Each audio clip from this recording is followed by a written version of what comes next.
Hey guys, I'm Rhinne. I'm currently the top jungler in Pokemon Unite, and I'm here today to show you guys my tips for how to play jungle effectively.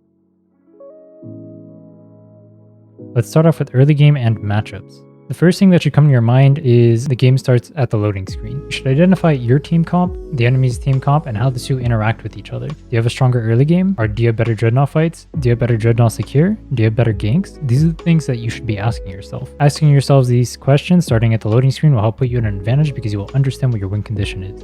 Your pathing in the jungle will be determined by which lane you want to gank. If you want to gank the top side, you want to make sure that you end up on the top side for your last camp. So let's say you're on the grass side, for example. You would go blue, red, crab, crab. But with that said, if you're on the sand side and you want to gank top, you'd go blue crab, red crab. Remember that for grass side, the blue buff is going to spawn at the top, and then for sand side, the blue buff is going to spawn at the bottom. When determining what lane you want to gank, you should consider the following. Try not to gank lanes with useless characters in them. A character like Ralt is not going to be able to help you at Dreadnaw. It's not going to be able to help you when you gank bees. There's going to be negative pressure. If you get counter ganked, you're going to fall behind. Because of this, you want to try and avoid these lanes like the plate. If you have a lane, like let's say a Lucario or a Snorlax, these are optimal lanes to gank. They can help you in fights, they can help secure well, and they're going to be useful at Dreadnought fights, so make sure you're ganking these actually impactful lanes. If you end up getting match ganked and you're ganking a useless lane, now you're going to fall behind, your useless characters are going to stay behind, and it's likely that you're going to have to concede the first Dreadnought. You should be finishing your jungle clear no later than 9:05. Most junglers will clear around 9:15 or so depending on items, but this is a good time to aim for, especially if you're new to the jungle. This is also an important note for laners. When the timer hits 9:20, it is likely that you should stop playing aggressively on the enemy's side and start moving back towards your own minions to CS them. This is because the jungler now has a gank timing on you, and if you continue to aggress, you will likely die on their side of the goal as it will take a long time for you to run away, especially because they have red buff. After clearing bees, you generally want to move on to the mid core fish, assuming that the enemy cannot kill you. And with that said, this is around the timing where we want to start considering it invading.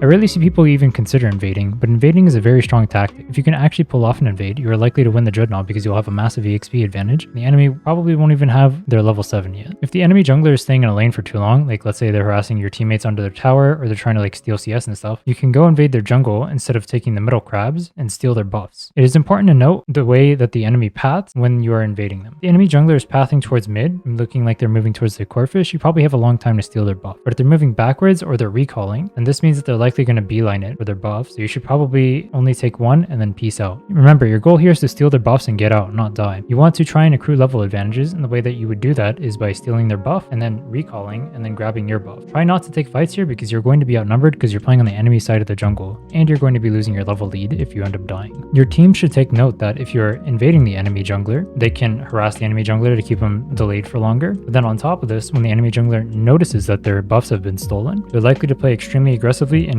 whichever lane seems easier to gank, so ask that lane to play very safely. This is because they'll be down in EXP, meaning that they need to recuperate their losses somehow, or they will have to concede the Dreadnought. Now that we've talked about invading, let's move on to how to play the Dreadnought.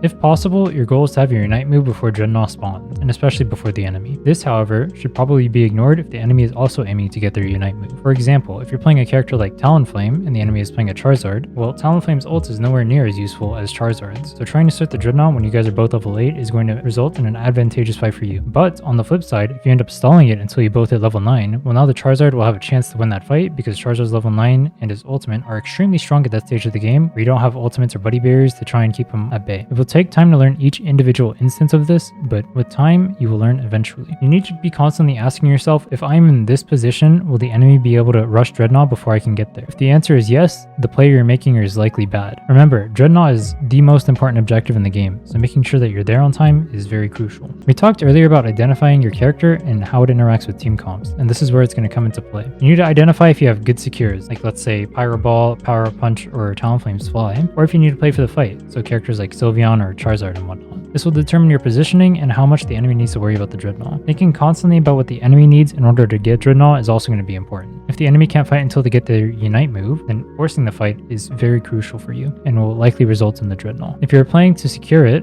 Make sure you position aggressively and start the Dreadnaw as soon as possible, so the enemy cannot get their Unite move. If you have moves like Talonflame's Flight or Lucario's Power Up Punch, you probably don't want to be playing for Unite moves anyway. If you're planning to take the fight, trying to pull the Dreadnaw towards your side of the map and pulling the enemy in, the way they have to hard commit more in order to come towards the Dreadnaw is probably the way to go. Remember not to aggress too hard into the enemy's goals, because at this time in the game, the respawn timers are very low. If you kill someone and then proceed to try to move on to their goal and then kill them there, by the time you can kill the person on their goal, it is likely that the person you killed first will be back and ready to fight and full HP. Even if you aren't able to start the Dreadnaw yourself, it's always worth it to try and go for a steal. Dreadnaw is an insanely important objective, and the EXP advantage you get from it is absolutely massive. So it's almost always worth the risk reward to try and throw a body at it to secure it. Examples of characters that could do this would be like Lucario, Snorlax, or Talonflame.